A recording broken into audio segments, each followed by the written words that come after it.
Hello and welcome to Under the Lens. After a short break, we are back once again breaking down 2016 NFL Draft prospects. As always, we're with Derrik Klassen at QB Class, looking at the quarterbacks. Today, taking a look at USC quarterback Cody Kessler. First of all, Derrik, how are you doing on this fine Friday? I'm doing all right. Summer's kind of I don't know, it definitely feels like summer at this point. It's hot as hell outside. I'm kind of excited for tomorrow, but I'm ready to look at Kessler. Yes, the whole heat thing and the 100 degrees, and I'm not a fan. Yeah, I'm not really a fan of that either. I mean, it's been up in like 107, which is absolutely awful. Goodness gracious. So today we are taking a look at Cody Kessler. Hasn't been talked about a lot, but obviously comes from a big program in USC. I mean, there will be the talk eventually about the USC quarterbacks with Lionert and with Barkley and with Sanchez. So I mean, that's brought up. I mean, I'm not sure how much that is a point of it, but for you looking at that lineage of how USC quarterbacks who have looked good at USC then have just done poorly in the NFL, does that raise any concern for you? Not really, because I think there's a couple of different programs that kind of have weird quirks like that. Like, I mean, even USC wide receivers seem to have issues, and then everyone loved Nelson Aguilar. And I didn't get to see much of him, but I was kind of a fan of Aguilar. Um, I don't think it's anything to do with the school. I just think it's that they recruit very well, and then these quarterbacks don't necessarily turn out to be stellar, and it's not necessarily that the program maybe isn't doing enough. It's just that they recruit so well so they're going to have a high chance of getting decent quarterbacks, and I think that's all that's happening. I think that's kind of how they stumbled upon guys like Matt Barkley and Mark Sanchez. So I don't really think him playing at USC is any sort of indictment of his talent or like a red flag or anything. And so looking at this game, I'm sure when we're looking at his game versus Arizona State, what made you pick this game? I think there's only 2 or 3 games up on Draft Breakdown right now, and it was between this and I think the Colorado game. And actually, I haven't watched either of these games, so I think that's going to be really interesting. I haven't watched all of the Arizona State game for Kessler. The 2 games that I charted for my project were actually, I believe, the Notre Dame game and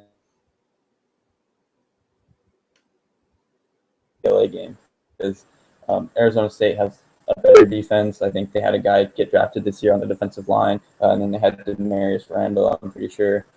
So it's just, of the 2 options, I felt like this was, in theory, the better test for him.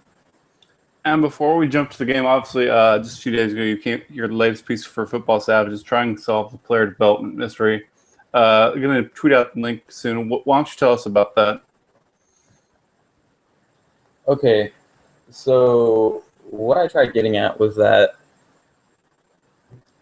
players, there's like windows to develop certain things. Like, let's say, I think I used pocket movement as an example. For the most part, pocket movement has to be something that you learn at a young age, and then you just kind of grow into, and it becomes kind of this second nature thing. If you're, 21, 22 years old and you're still struggling with pocket movement, it's really going to be tough to get you to be better at that. There's really, really, really only a few examples of guys getting really good at that after being, just okay or bad. Matt Ryan's one of them. But I mean, it's not that, traits, or not traits, because I believe traits are something you're almost kind of born with, which is, like arm strength or athleticism or something along those lines. And then skills are things that you can develop over time. And it's just that if you start them at a young age, not only are you going to have much more experience in that skill, so your chances are you're going to be better with it, but you're not going to have to develop it at a later time, because developing it at a later time, when you're 21, 22 years old after you've been playing for 10 years, it's kind of hard to break the way that you've been playing. And that's an example I used Dante Fowler, because Dante Fowler's hand usage was like awful at Florida until his final season. And then his final season, he looked like he was having really, really violent hand usage, and people were like, oh, his hands got so much better. But if you watch what he's doing, he has no idea what he's doing with his hands. It's just that he's kind of throwing them around really violently, hoping he's going to create some sort of room. So it's just like, if you miss your window, it seems like there's only so much development in certain areas that you can have, unless in really rare cases. And, it's not really smart to bank on having a rare case when you draft a guy, unless you have absolutely incredible coaching staff. So, and actually a better way to explain it was Arif Hassan. He's a Vikings writer. I don't know. I'm actually sure everyone watching this knows exactly who Arif is. But he explained it as, instead of everything is either a trait or a skill, and traits can't be developed, skills kind of can. He explained it as a spectrum, whereas, say arm strength, it's mostly a trait that you're kind of born with and just have. But there are a few examples of guys that worked on it. You see Drew Brees did when he came out of college, Aaron Rodgers. And there's a couple of guys that did some tweaking to their game that were able to improve on their arm strength. And I think that's what Arif was getting at. And then, you can look at something completely different, like, footwork. Maybe you are born with this trait with your related to footwork, where you're just more of a precise player that likes things to go on time. If you have that trait, better chances are you're going to be able to develop that as a very big skill. And I think that was a better way of explaining what I was trying to get at. And definitely everyone be sure to check that out on Football Savage, where Derek just continues to kill it with his work. And so just real quick before we watch Kessler, any thoughts you want to share about just Kessler in general, or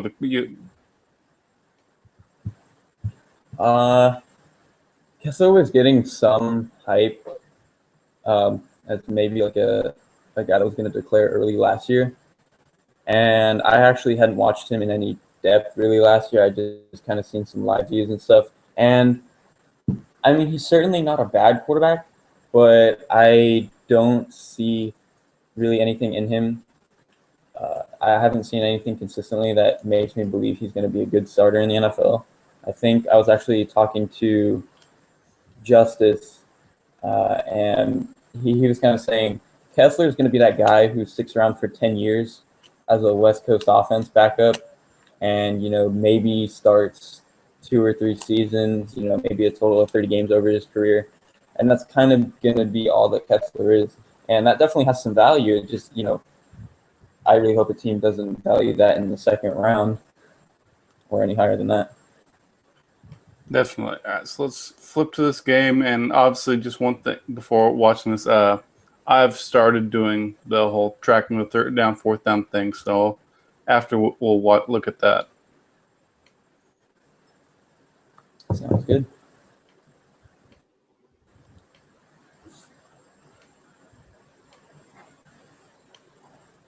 Oh yeah, this video had the weird opening intro, didn't it?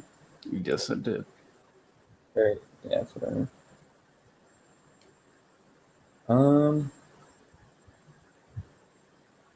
If that okay, I mean that I definitely salute him for taking a shot down the field. That was impressive, and it looked like his guy probably could have had that if he didn't get called for what looked like was a pass interference call.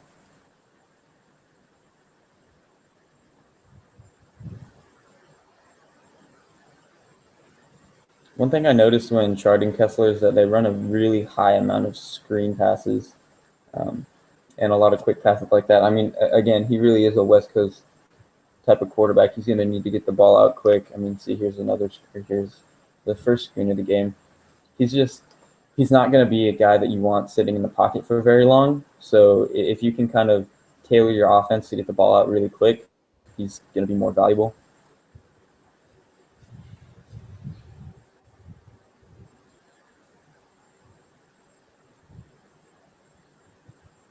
This USC wide receiver core is going to be really stacked next year. I mean, they're losing Aguilar, but I know they have a handful of guys. One of them, Juju Smith, who Kessler's probably going to absolutely love next year. See, and Kessler, his arm isn't anything special, but I think he crosses the threshold, for throwing to the boundary and throwing deep and stuff like that. I mean, there probably are going to be some throws that he can't complete because he doesn't have enough arm, but I think he meets the threshold where it's not going to be too much of an issue and it's not really going to restrict all the kinds of passes that he can make.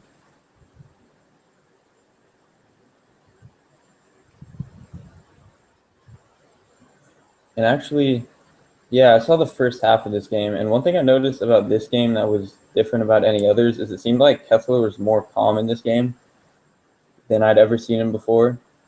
Like when I was watching against other teams, his issue is that he's really, really good, when the offense is clicking like it should, and then you kind of knock things off track a little bit, and he freaks out. And that actually kind of leads into one of my two comparisons with him is I think he's going to kind of end up being what Aaron Murray is. Again, like a 10-year backup for a West Coast team, and then, maybe he starts a couple of games here and there. And I think that's his value. And I think that's totally fine. I mean, especially Murray went in the, 5th or 6th round. I think that's about where that kind of thing should be valued if you're going to take a guy like that.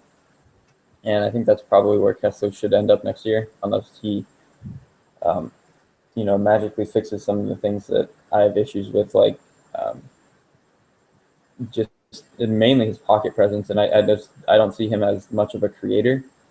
See right there. Here, can we rewind that sack again?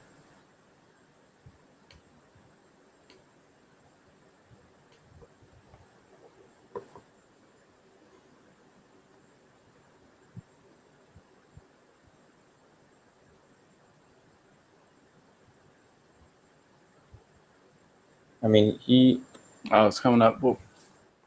Oh, okay. It's the next one. Okay, that makes sense.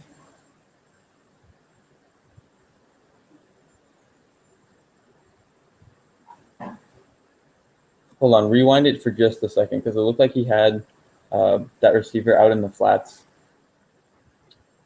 It looked like he could have had Aguilar on that drag. So for him to not pull the trigger, it looked like Aguilar did have a guy a little bit close to him. Oh, that's not even a drag. It looked like he was releasing out. I still would have liked to have seen Kessler take that shot instead of take that sack, especially on a 3rd down like that. I mean, again, he would be throwing behind the sticks in that situation, but it didn't really look like he could have gone elsewhere. And Aguilar is a very good playmaker with the ball in his hand. So at least you're putting it in the hands of a guy that could get the 1st down for you if you just give him the ball. That's the kind of throw you just can't miss. I mean, that should be an easy slant route that he hit because that linebacker was really nowhere under that. Kessler should be able to hit this with ease, and the receiver should be able to turn up the field and split the safeties.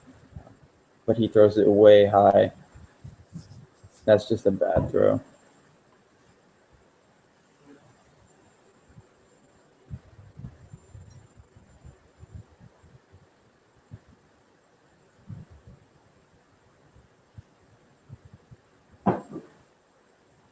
That was impressive. What was that? Wow, that was 2 really good instances of him being able to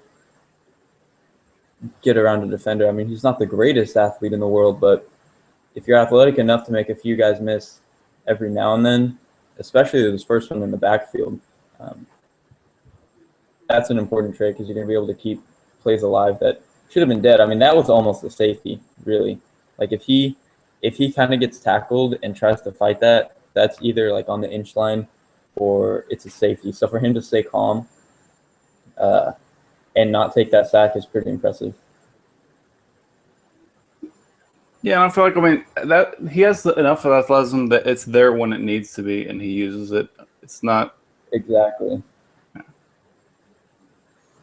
Can we rewind that sack? Because for him to take a blindside sack like that, oh, it looks like it might. Yeah, it's gonna replay like this. Okay.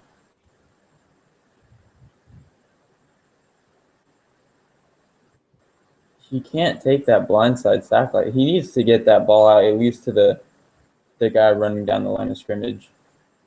or at least throw that away, because he should know that his guys are chopping on that side, and he should have identified blitz.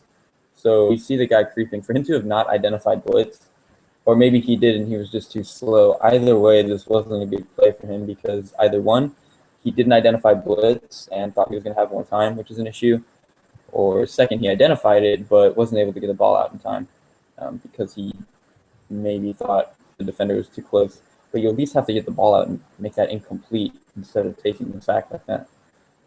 And I feel like that's at least twice. I mean, I get that there are some sacks that are unavoidable, but that's twice now where you really would have liked them to see get rid of the ball, get opportunity elsewhere. Exactly.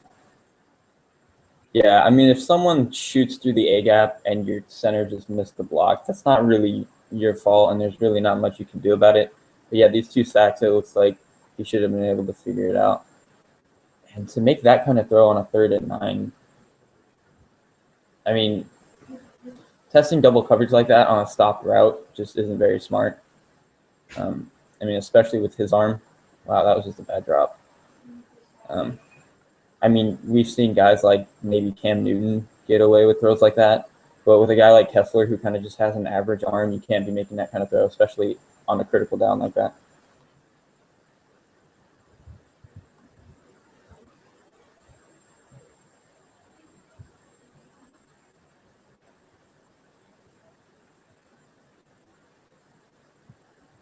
See, I mean, that's kind of a sack. If he would have taken that, I wouldn't have been too frustrated with him, because he kind of shot through unblocked. Then again, it was a 3rd and 3. So you want to, especially on this kind of down, be able to get the ball out quick. It looks like he should have that. He should have that drag, because, I mean, he hit it. That's impressive. It was the first time I watched it, it didn't look like he had it. But for him to have made that throw with a guy shooting right down his face was pretty impressive. Yes, he moves off his spot a little bit, makes a really uncomfortable throw, and it looked like his guy had it. That's pretty impressive. And that's something, in the games I charted, I really didn't see from Kessler. For the most part, he just, he would have either taken the sack there or completely missed that throw. So to see it here is kind of nice. Maybe he wasn't, in his entirety as bad in that aspect that I maybe thought he was. I still don't think he's great at it, but, maybe he's at least crosses the threshold. Then again, those were much better defenses, so if he's getting scared against better defenses, that's not good either.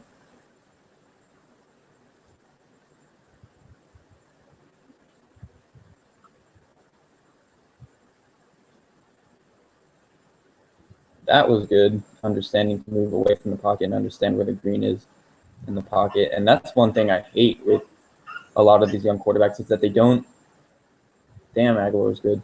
But they don't understand that when there's green in the pocket, use it, because it's either going to close up fast or something behind you is about to happen. Because a lot of times there being green in the pocket means one of the edge guys split out way too wide. So you have to take advantage of that before he sneaks up behind you.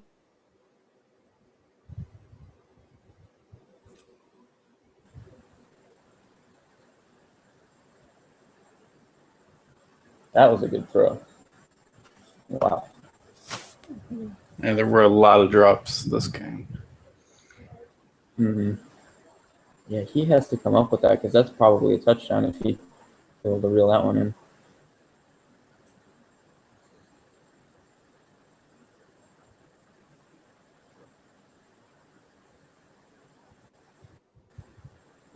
I'm not going to blame him on that one. That's an awful call on 3rd down. I mean, I understand that USC's running game isn't very good, but to make that kind of call where you're just chopping blockers and leaving guys up to swat down, really, really stupid. I mean, if you're going to throw a screen, I'd rather the call just be a normal type screen to Aguilar instead of trying to chop and get cute like that. Well, because we're talking about an offense that uses a lot of quick throws, so they're not exactly high. So you're just having free defensive linemen, allowing them to jump up and hit. It's just exactly stupid. This is a much better angle for this throw, because it looks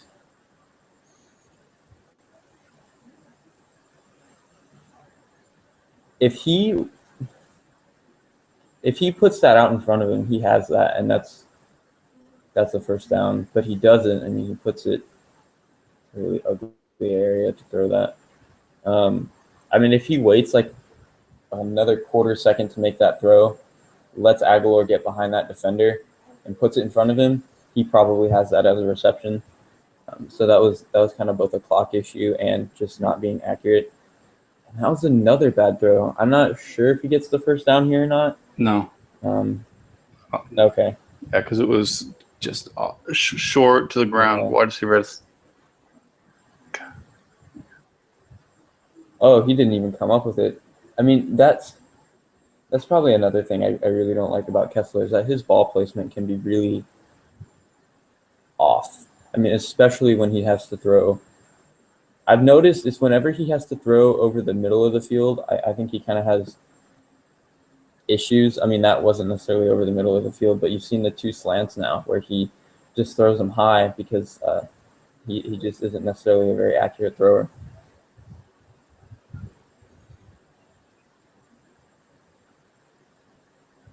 Finally, a good third down from him, finding a guy on the wheel. I mean, puts him inside the 10 too. That was a really good heads-up play by him, understanding that that's going to get cleared out because you have one guy or two guys blitzing, right, and then the other one being moved to the middle of the field with the other route. So I mean, again, that was a smart play from Kessler. I don't think he's a genius.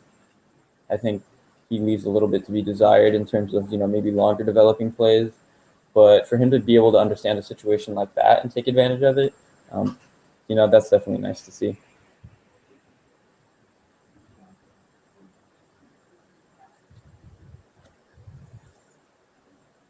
Two things went wrong on that play, and one of them wasn't with him. One, it looked like his running back should have picked up number 2 and chopped him.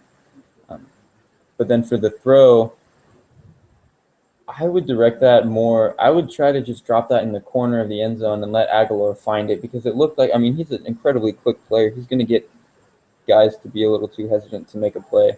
And that's kind of what it looked like there. It's just that Kessler didn't have the ball where it needed to be.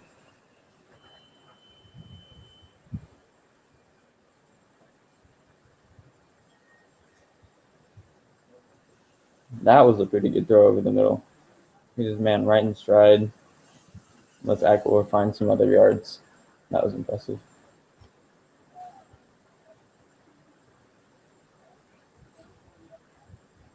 I think Kessler's issue is that he's not really dynamic at all. So I just don't see – he's not dynamic and he's not special enough at what he does for me to think he's going to be a quality starter. I mean, I think he can be like a functional West Coast quarterback, but that's never going to be enough to accomplish anything as a team. So that's my hang up with Kessler is that he's not special enough at what he does, but then again, he's not dynamic. So he doesn't really bring enough to the table to make you think that he can, maybe carry your team to the promised land, so to speak. On my issue, there was just in this game, a lot of inconsistency. I mean, you see some good plays with third down, then pressure, and then across the middle. But at the same time, just there were more bad throws and just, I mean, there's enough there that the backup thing that you mentioned, but just inconsistency and just not enough of the traits. So. I think I cut out for a second. What was that? And can you rewind that throw? It looked like his pocket movement was really bad. The one at 650. But what were you saying about? With this game especially, there's just a lot of inconsistency with the pressure, and then his decision of the sacks, throwing over the middle. It's just there was more bad than good. But there was some good, so it's not like I can knock him entirely for just he doesn't have it. It's just he's fine. He's a good backup, but fine. Exactly, and that was an okay play, actually. I thought that was going to be worse than it was. His pocket movement wasn't great there, but, I mean, he kind of ended up making up for it by jumping out of pressure and finding his man down the field for the first down. And, see, that's what I meant with, I mean, his arm is okay. Like, he made that throw, but it really wasn't able to be maximized at all because he had to throw from the far hash and hit that. And he just doesn't have the arm to really gun that in and make sure his guy can get yards after the catch.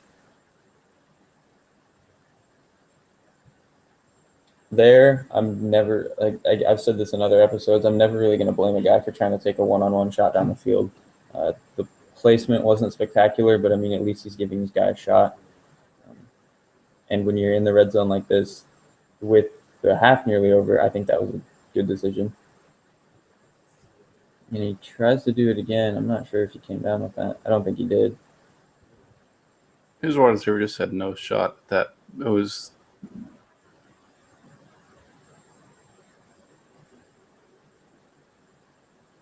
Oh, no. Okay. And that, yeah. No, that wasn't a very good throw. It was a good decision, but I mean, if the ball's not there, it doesn't really matter.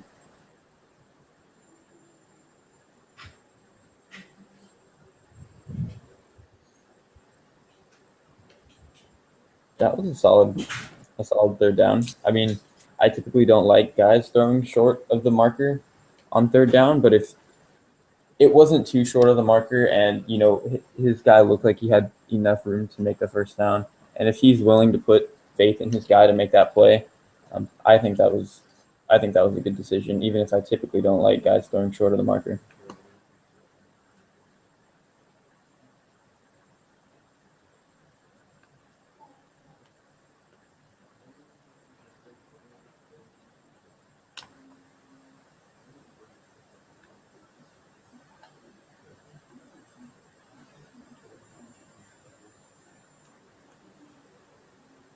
And that's another smart play. I mean, it looked like basically they had two defenders covering three receivers, and that was just designed for Kessler to pick out which one was going to have the most room in between the zones, and he did that. And so that was a quality play.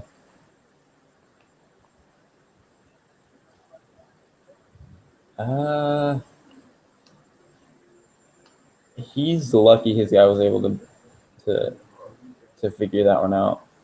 Again, I'm not really going to knock a guy too bad for throwing short of the marker if it looks like his guy has enough room. On one part, I mean, it kind of looks like his guy has enough room, but then again, the way that the defenders were able to angle at him was a little scary. So maybe that was a little concerning, but, you know, play turned out like it should have, so I'm not going to really knock him for that. That was a good way to get out of pressure. And if a play is getting that chaotic, chances are you need to just find a way to get the ball out, even if it means throwing it away. But I mean, when they're rushing what looks like 6 or 7, and then you're having to duck and weave around your linemen, you need to just get the ball out instead of trying to find it, you know, make a hero play.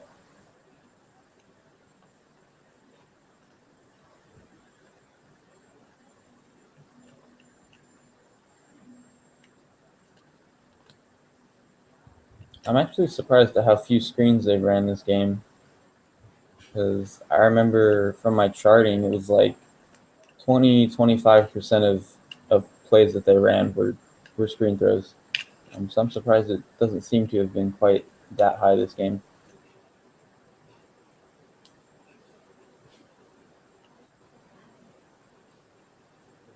I mean, that was a good way to get away from pressure, but he wasn't able to make the throw. It looked like that was double coverage, and it was really going to be a tough throw anyway.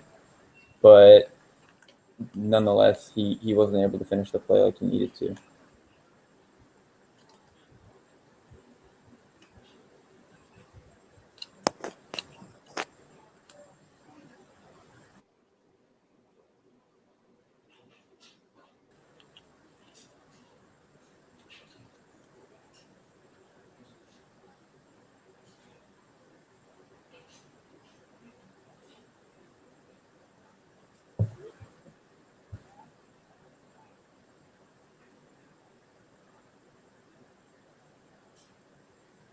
That's just a poor play call, honestly. Having a rollout flat route like that to the short side, you have to have a really ignorant defense for that to be able to work, and I don't think Arizona State's that kind of defense. That was an impressive throw. throwing down the seam to make sure he gets it just over the defender. And especially on a third down, that was one of his better throws of this game.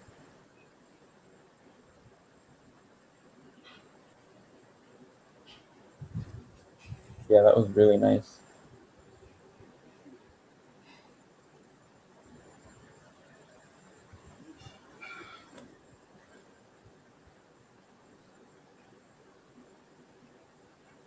I think it's going to be interesting to see, in the NFL, if Kessler is asked to throw down the field maybe a bit more, or even just when he is, how well he's going to be able to handle tighter coverages. Because if you notice, a lot of his success is coming off of guys that seem to be wide open. He's not really throwing anyone open.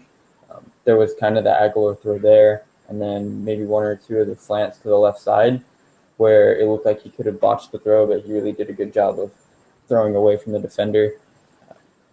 But for the most part, you're kind of seeing him miss a lot of these tighter throws, and part of that is because these are really ill-advised throws. Like if you remember the throw on third down against double coverage earlier, he's just part of it is that he's not making the right throws, and part of it is that he can't complete the throws. Like right there, that looks like he should. Here, can we rewind that throw again?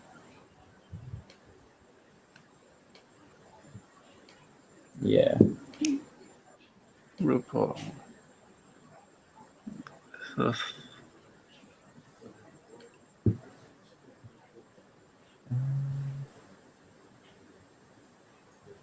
Wait, did it go back to it? Yeah, this is it.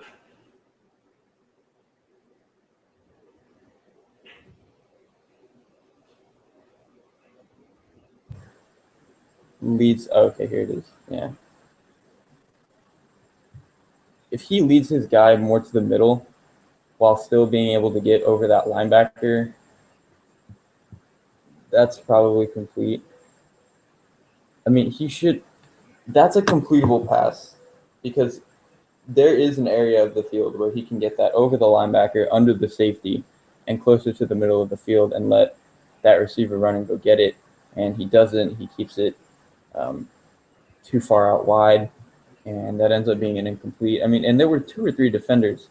There were two defenders kind of on that receiver for him to be throwing outside. If he throws it inside, at least his receiver has an advantage to go and create some sort of room for himself. But the way Kessler threw that ball, his receiver didn't really have much of a chance.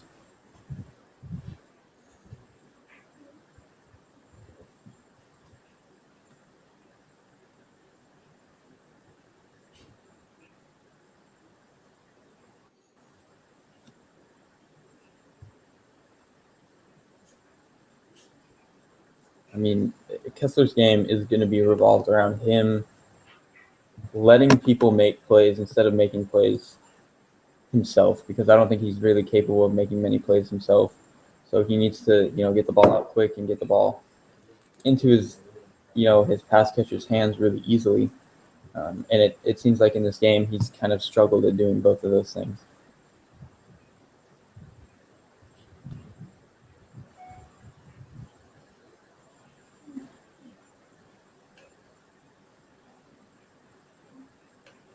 Did that ball pop out?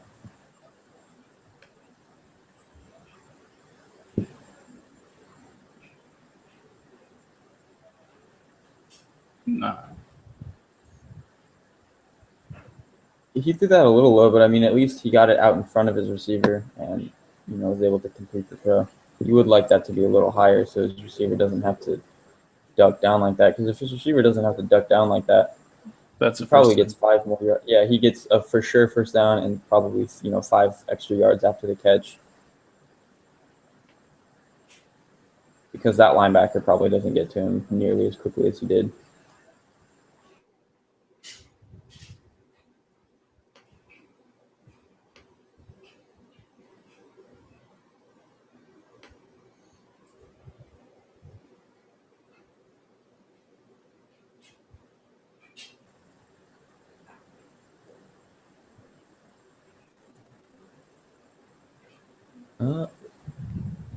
I mean, there's again his athleticism when you need it. That was an impressive play to kind of muddle through traffic there and find a way to get into the end zone. That looked a little close to me, but that was a good job of him being able to, fight through all that garbage and make a play for himself, because that's something we really rarely see from him. So, the glimpses of him making the play for himself, whether it be escaping the pocket and making an incredible throw, or being able to muddle through trash like this and find a way downfield, either way, that's impressive to see from him, because it's not something we get to see too often.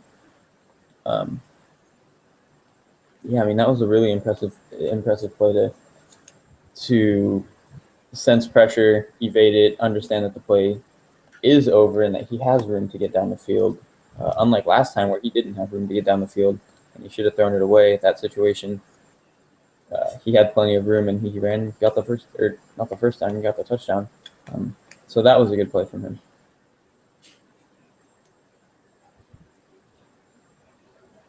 I'm assuming this game is just going to end with, a couple more screens like this.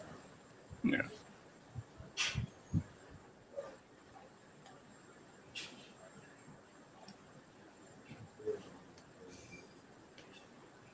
And throws like that,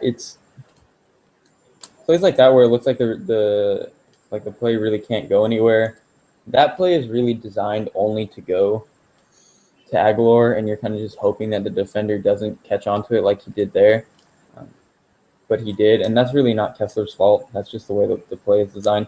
And that's how kind of some of these plays were, kind of like that one. And then if we remember that short side rollout, that play really is only supposed to go to the flats receiver, especially since he had a man in his face. So some of the calls are just kind of force Kessler to look bad. But I think in his entirety, Kessler isn't, the way I've kind of looked at, one of the ways I've looked at quarterbacks is quarterbacks are either executives, which is, they call their own shots, they create plays, they make big things happen, or yes men who aren't necessarily all that creative, but they're very smart players that understand how to get the ball out and how to get the ball to their receivers really quickly and that kind of thing. Kessler is definitely a yes man, but I don't think he's that good of one to, say that he's going to be really, really good in the NFL. And both of these types of quarterbacks can work. I prefer an executive type, but if you look at, Tom Brady just had an absolutely incredible season, but really all he was doing was checking out the defense, understanding where the open receiver is going to be quickly, and getting the ball out. And that was, he won a Super Bowl doing that again. And he had a really, really good season after week 4. So, both types of quarterbacks can work. It's just that you have to be really good at it. And I don't think Kessler is good enough at being a yes man to where we can say that, he's going to be a quality quarterback in the NFL. And you mentioned that you think right now that Kessler's probably going to be a good backup quarterback, which I think is spot on. He does enough. He's not a genius on the field, but he's smart. Although he goes along with what the coach wants, he says yes, man. The arm's not where you want it. The arm's not great, but he has athleticism when he needs it. He can at times make throws over the middle, but backup, which is fine. There's plenty of teams, so if they could have a 10-year backup quarterback who they could rely on, would be ecstatic. Exactly, and one of my two comparisons for him is actually, and I'll probably get heat for this just because it was a former USC quarterback. I think he's a lot like Mark Sanchez, and people are really, really down on Mark Sanchez because he was drafted high and didn't turn out the way he did. But if you look at Sanchez for what he should be, which is a quality backup and a decent spot starter, Sanchez has some value and he's pretty good at what he should be as opposed to what he was drafted to be. But if you look at his role now, I think that's kind of what Kessler can. That's kind of what Kessler's peak is. And again, that's not a bad player. That's a nice safety blanket to have on your team. It's just not a guy you want to spend a high pick on. With Sanchez, I think if you said he was a 4th-round pick and looking at his career, people would have been very happy. Said it was a very good pick because I mean, when Philadelphia needed him to step up, he did enough as a starter to help them. He didn't hurt them, certainly. So, I mean, just if he can have a Mark Sanchez career, he's going to make his money. He's going to have a long career in the NFL. That's perfectly good. Exactly. He's not that all these, fringe starter backup types that cycle around the league are great. They provide teams with a sense of comfort or can even be a bridge from, one young quarterback to the next. And I think, you know, Kessler is going to be able to provide that in the NFL. And like you said, he's going to get his money and he's going to be around for a long time. And now the one scary thought we have to consider. Given all the quarterbacks we've watched, Dak Prescott may be next. It can't be Dak. I'm saving him for last. Like I will make up a quarterback and show Madden footage before I watch Dak Prescott on him. Who should we do next? Who has? Oh, there were just a bunch of videos of Carson Wentz just went up on Draft Breakdown, and I know a lot of people are chattering about him pretty recently. So I think he would be a fun one to check out. I watched one of his games earlier, and he definitely has some intrigue to him. Yeah, I mean that's definitely. I mean, national media wise, that's definitely not a name you're hearing. So to get a look at the different quarterbacks, someone who's not as well known, I think that's absolutely Carson Wentz, versus Illinois State, Iowa State. So yeah, that sounds good to me. All right. We'll be up next. And who even is what? Have we haven't watched Boykin. No. And I think it's just Boykin, Wentz, and Prescott then that are left. Yeah, I'll just look at the list real quickly. And everyone, just thank you again for watching. Obviously, we're going to get more people on. We're also planning to have Ian Wharton come on to get a different look at some guys like Jared Goff, Christian Hackenberg. Obviously, one thing we want to do is we plan to have a look mid-season at see where Goff has improved or if he has at all, because obviously you can't bank on improvement. But, just getting different perspectives. So we're going to have Ian on, look at different games. And so, look forward to that. And just some quarterbacks who maybe we could be watching in the future. I mean, we're not going to be watching Kevin Hogan. No, we're not touching Kevin Hogan tape. It sucks. Yeah, Trevor Knight, Braxton Miller. So, I mean, those are really the main. Everett Golson. So, I think we've gone through the list. Yeah, the only one on that list, like, maybe worth checking out is Miller, just because, like, when Miller played, his tape was good. It's just that I'm pretty sure he's shot at this point, so I don't think he's worth watching. It's like Chucky Keaton. Like Chucky Keaton had quality tape when he was healthy, and then he busted his knee, came back. He was a little worse, and then busted it again, so he's probably shot at this point too. So despite them having talent at one point, their injuries kind of just ruined them. And just for Derek, we're going to hope Draft Breakdown puts up some Jeff Driscoll games so we can be entertained for hours with that. Oh, yes. Derek, thank you so much for coming on. As always, doing outstanding work for Football Savages on Twitter. Just the work you do, just outstanding. Keep it up and have a great summer. Looking forward to breaking down the next quarterback. All right, thanks for having me on. I'm excited that Pete wins. I'll watch I'll watch all 3 games with him and then get back to you on which one we should check out because I've only seen one of them up to this point. Sounds good to me.